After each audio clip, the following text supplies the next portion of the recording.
আসসালামু আলাইকুম welcome to Sharif Khan Learning Club YouTube চ্যানেলে আশা করি সকলেই অনেক অনেক ভালো আছেন। এর আগে আমরা ফটোশপের 6টি পার্ট দেখেছিলাম, আজকে আমরা দেখব ফটোশপের 7ম পার্ট। তবে তার আগে সবার কাছে একটি অনুরোধ, যদি আমার ভিডিওগুলো ভালো লাগে তাহলে লাইক কমেন্ট শেয়ার করবেন এবং সাবস্ক্রাইব করে অল বাটনে ক্লিক করে রাখবেন পরবর্তী ভিডিওটি পাওয়ার জন্য। কথা না বাড়িয়ে আমি সরাসরি চলে যাচ্ছি কম্পিউটার স্ক্রিনে।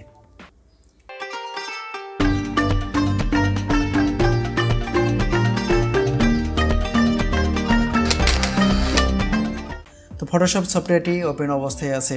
এখন আমরা দেখব হচ্ছে আজকে dodge tool, burn tool, sponge tool এবং pen tool, free form pen tool, curvature pen tool, add anchor point tool এবং ডিলেট অ্যাঙ্কার পয়েন্ট টুল এবং কনভার্ট পয়েন্ট টুল।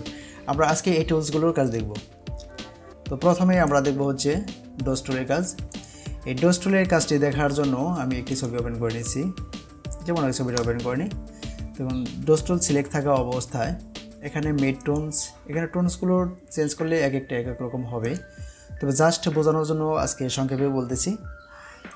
এক্সপোজটাকে আমরা 50 করে দিচ্ছি এবং এখানে মিড টোন থাকবে। মিড টোন থাকা অবস্থায় যদি আমরা ঘষি এবং লাইট কিন্তু বেড়ে যাচ্ছে, 100% করে দিই তাহলে বুঝতে সুবিধা হবে তাড়াতাড়ি দেখানোর জন্য। আপনারা যখন কাজ করবেন তখন এই এক্সপোজারটাকে একটু কমিয়ে নেবেন, কমিয়ে নিয়ে একবারের জায়গায় দুইবার করবেন, তাহলে কাজটা নিখুঁত হবে আর কি, ক্লিয়ার হবে। এখন এখানে কিন্তু লাইট বেড়ে যাচ্ছে, বোঝা যাচ্ছে না যে আমরা পরবর্তীতে এখানে কোনো কাজ করেছি।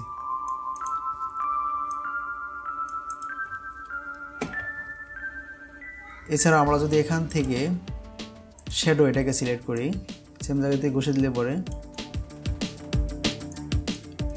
এখন কিন্তু লাইট আরও বেশি দেখা যাচ্ছে, কোনো শ্যাডো থাকবে না এখানে। আমরা আবার ব্যাকে যাচ্ছি। এখন যদি আমরা হাইলাইটটাকে সিলেক্ট করি তাহলে যে যে জায়গায় কালো আছে জাস্ট ওখানে ক্লিক করলে পরে জায়গাটুকু আরও অনেক বেশি দেখা যাচ্ছে। দেখুন মনে হচ্ছে পুরো রোদের আলো এখানে এসে পড়েছে।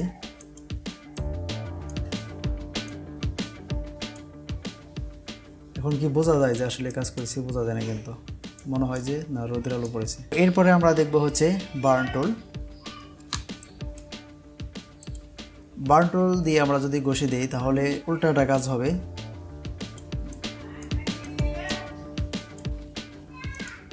এখন অন্ধকার হচ্ছে, মানে কালো হচ্ছে, আগে সে ডিপ হচ্ছে। আমি বোঝার জন্য আরেকটি ছবি ওপেন করে নিয়েছি, যেমন এই ছবিটা। এই পাশে যেরকম লাইট আছে, এখানে যেরকম লাইট আছে এখানে কিন্তু অনেক কম। আমরা যদি এই লাইটটা এখানে কমাতে চাই তাহলে এভাবে জাস্ট একটু ঘষে দিলেই হবে।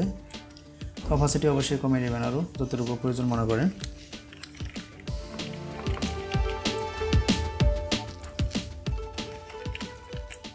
তো ঘষে দিলে কিন্তু লাইট কমে যাচ্ছে।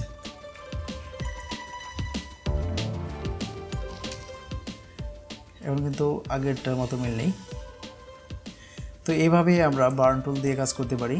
এরপর হচ্ছে স্পঞ্জ টুল, এবং এই স্পঞ্জ টুল সিলেক্ট থাকা অবস্থায় উপরে অপশন বার হতেই এই যে ডিস্যাচুরেট, এটা যদি আমরা করে দিই তাহলে ছবিটাকে সাদা কালো হয়ে যাবে। অপাসিটি আমি বাড়িয়ে দিচ্ছি 100%। পুরো ছবিটা যদি এইভাবে ঘষে দেন তাহলে কিন্তু পুরো ছবিটাই সাদা কালো হয়ে যাবে। অর্থাৎ একটি কালার ছবি খুব সহজেই এই টুলের সাহায্যে সাদা কালো করা যায়। এরপরে আমরা যদি এই ডিস্যাচুরেট এখান থেকে চেঞ্জ করে স্যাচুরেট রাখি তাহলে কালার স্যাচুরেট হয়ে যায়, কালারটা চেঞ্জ হয়ে যাবে।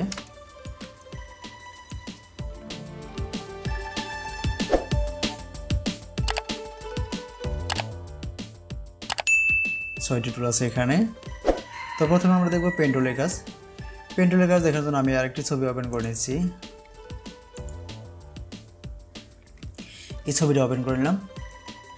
তো ছবিটা ওপেন করার পর আমরা যদি এই ছবিটাকে কপি করতে চাই বা ব্যাকগ্রাউন্ডটাকে রিমুভ করতে চাই, অন্যভাবেও করতে পারি। তো আমরা আজকে দেখব হচ্ছে পেন টুলের কাজ, যেহেতু আমরা পেন টুল দিয়ে কাজ শিখবো।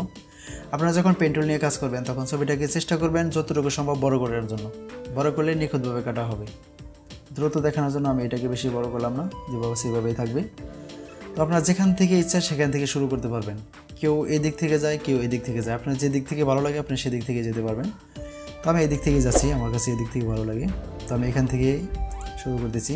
একেবারে কর্নার যখন ক্লিক করবেন, ক্লিক করার পর এখানে একটু বাঁকা আছে, যখন আমি বাঁকার একটু উপরে নেওয়ার পরে এরকম টান দিয়ে আমি যেদিকে এটা নিয়ে যাব সেদিকে কিন্তু বাঁকা হবে। তো আমি এই পর্যন্ত নিয়ে আসলাম। নিয়ে আসার পর তো এইখান থেকে আবার এইখানে একটা ক্লিক করব, যেখানে গিয়ে মিলবে সেখানে আপনাদের ক্লিক করতে হবে। আবার এইখানে যখন আসলাম, তো এখন কিভাবে নেব, এখানে আসার পর আমরা এইদিকে একটু উপরের দিকে গেলাম,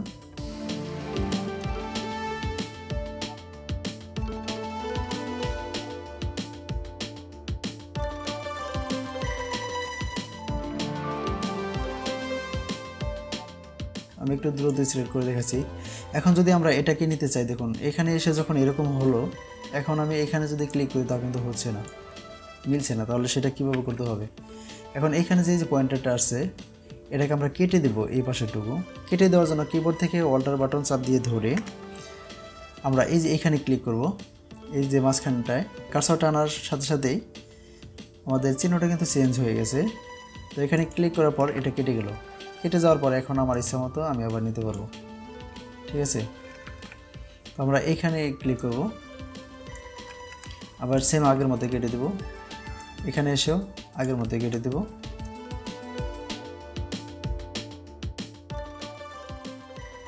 এখন আমরা একটু দ্রুত সিলেক্ট করে যাই।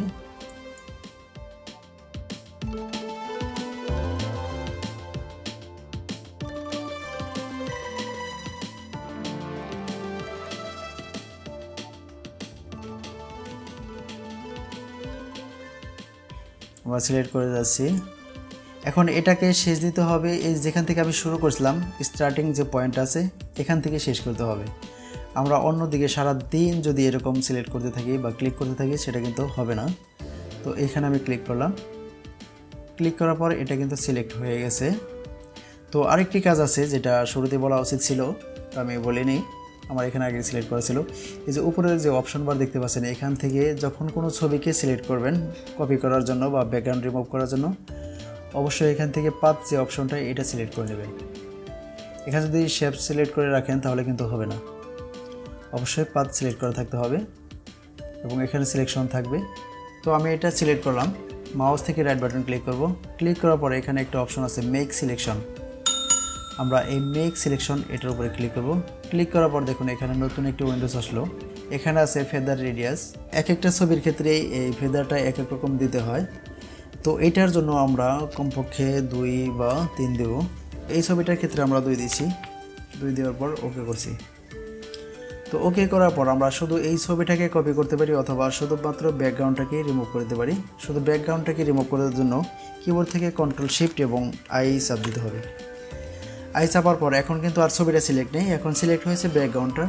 তো ব্যাকগ্রাউন্ডটা সিলেক্ট হওয়ার পর আমরা জাস্ট কিবোর্ড থেকে ডিলিট চাপলেই ব্যাকগ্রাউন্ডটাতে কিন্তু ডিলিট হয়ে গেল। এখন আমি সিলেকশনটা দূর করার জন্য কিবোর্ড থেকে Ctrl+D চাপলাম। এখন ছবিটা, এখন শুধুমাত্র ছবিটা মুভ করা যাচ্ছে। এখন আমাদের ব্যাকগ্রাউন্ড নিয়ে এখানে এভাবে পেন টুলের সাহায্যে আমরা ব্যাকগ্রাউন্ডকে রিমুভ করতে পারি। এরপর এখানে আছে হচ্ছে ফ্রি ফ্রম পেন টুল। এটার কাজ দেখার জন্য আমি আরেকটি ছবি ওপেন করেছি, ওপেন। যেমন এই ছবিটাকে আমি ওপেন করলাম। ওপেন করে নেওয়ার পর ফ্রি ফ্রম পেন টুল এটা সিলেক্ট থাকা অবস্থায় উপরে অপশন বার হতে এখানে পাথ সিলেক্ট থাকবে এবং এখানে যে ম্যাগনেটিক অপশনটা আছে এটাকে এনাবল করে দেবেন, অর্থাৎ একটা টিক চিহ্ন দিয়ে দেবেন। দেওয়ার পরে দেখুন কীভাবে সিলেক্ট করা যায়। এটা দিয়ে প্রথমে একটি ক্লিক করবেন যে কোনো এক কর্নারে।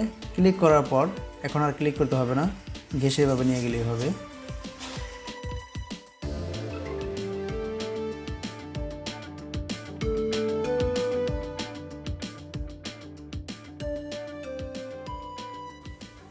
আমি কিন্তু কোথাও প্রেস করতেছি না, কোথাও ক্লিক করতেছি না, জাস্ট টেনে নিয়ে যাচ্ছি।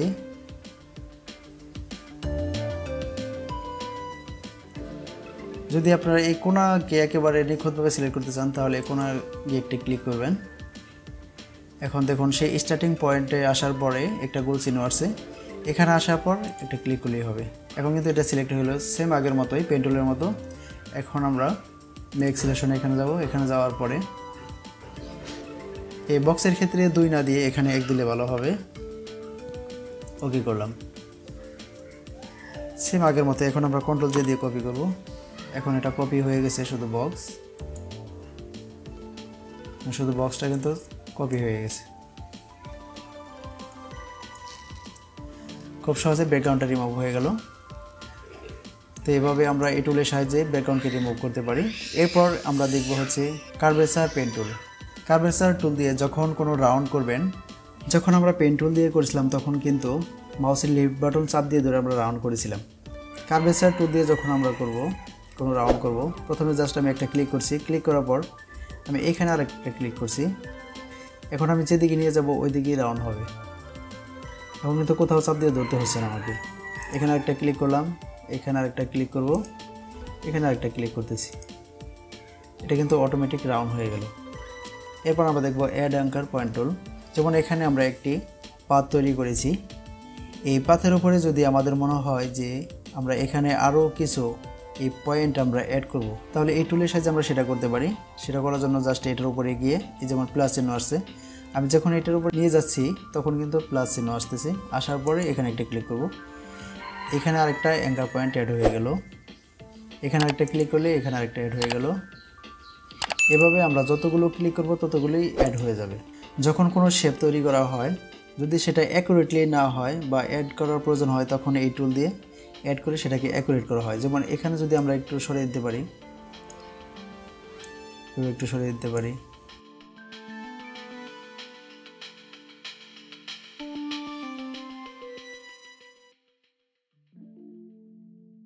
এরপরে আমরা দেখব delete anchor point tool. Add anchor point tool দিয়ে অ্যাড করা যায় এবং ডিলেট অ্যাঙ্কার পয়েন্ট টুল দিয়ে সেটাকে ডিলিট করা যায়। যেমন আমরা যদি চাই যে এখান থেকে এটাকে ডিলিট করে দেব, দেখুন এখানে নেওয়ার পর কিন্তু মাইনাস চিহ্ন আসছে, মাইনাস হয়ে যাচ্ছে। আমরা যতগুলি ক্লিক করব সবগুলোই মাইনাস হয়ে যাবে। এটাকেও মাইনাস করে দিচ্ছি, সম্পূর্ণ কিন্তু চেঞ্জ হয়ে গেল। এটা এভাবে মাইনাস করে দেওয়া যায়। এখন আমরা চাইলে এটাকে অন্য কিছু বানিয়ে নিতে পারি। যেমন এখন এটা একটা পাতা হয়ে গেল। ডিলেট অ্যাঙ্কার পয়েন্ট টুল দেখলাম। এখন কনভার্ট পয়েন্ট টুল।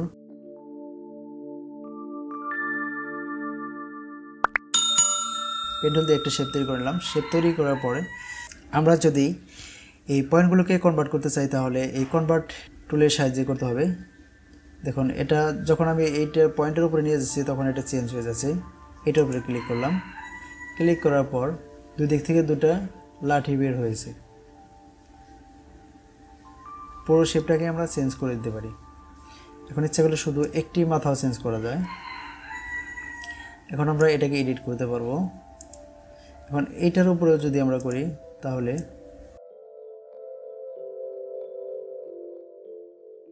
এভাবে কনভার্ট পয়েন্ট টুলের সাহায্যে আমরা পয়েন্টগুলোকে চেঞ্জ করতে পারি। সবগুলো এভাবে চেঞ্জ করে দেওয়া যাবে।